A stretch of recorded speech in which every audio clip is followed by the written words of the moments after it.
7h21 et comme chaque vendredi, nous sommes avec Jean-Baptiste Noé à travers le monde. Bonjour Jean-Baptiste. Bonjour Patrick. Nous allons parler de Donald Trump et de ce nouvel épisode. Est-ce qu'il va pouvoir se présenter en 2024 ? Puisque, on l'a appris cette semaine, la Cour suprême de l'État du Colorado a interdit à Trump de se présenter à la primaire républicaine. Alors c'est un coup de tonnerre et une intrusion sans précédent tout de même du pouvoir des juges dans le déroulement de l'élection. Oui, c'est du jamais vu puisque c'est la première fois que cela arrive. Alors, précisons les choses. Les candidats à l'élection présidentielle se présentent d'abord à des primaires qui vont débuter début 2024. Et là, l'État du Colorado a interdit à Donald Trump de se présenter dans la primaire de cet État. Alors, pour quelle raison ? C'est assez juridique et technique, mais les juges ont invoqué le 14e amendement de la Constitution des États-Unis qui dispose qu'une personne qui a participé à une sédition ne peut pas se présenter à une charge publique. Et ils ont estimé que Donald Trump a participé à la révolte du Capitole le 6 janvier 2021, donc il a participé à une sédition, donc il ne peut pas se présenter à la primaire. Sauf que cet amendement a été adopté après la guerre de sécession dans le but d'empêcher des sécessionnistes d'avoir des charges publiques, donc on est dans une situation largement anachronique et qui n'a jamais non plus été utilisée.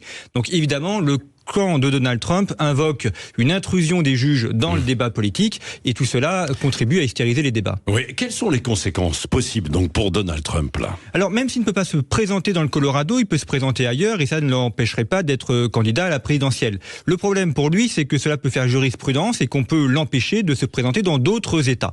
Ça, ce sont les conséquences négatives pour Trump.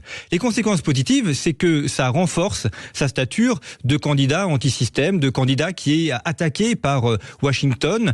Les levées de fonds sont très bonnes. Il est toujours en tête dans les sondages et largement en tête devant Joe Biden.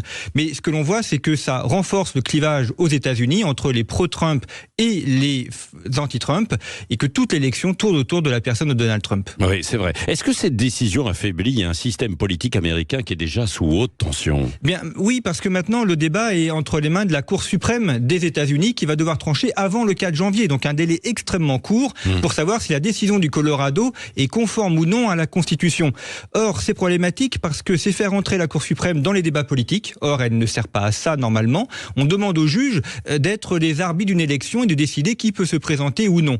Et quelle que soit la décision qu'ils vont prendre, cela va affaiblir la Cour suprême. Soit ils cassent la décision du Colorado, ils vont être accusés d'être pro-Trump et de soutenir le camp républicain. Soit ils confirment la décision du Colorado et dans le cas inverse, on va les accuser évidemment d'être dans le camp démocrate. Et ce que l'on voit, c'est que on a cette intrusion du juridique dans le politique. C'est aussi mauvais pour l'image des États-Unis dans le monde. Au moment où ils doivent lutter contre la Russie et la Chine, c'est l'affaiblissement de leur modèle démocratique est aussi un affaiblissement du modèle démocratique à l'échelle mondiale. Oui, merci. On va suivre ça, évidemment. Merci Jean-Baptiste Noé pour ces explications, encore une fois, très très claires. Merci à vous. Et joyeux Noël. Très bon Noël.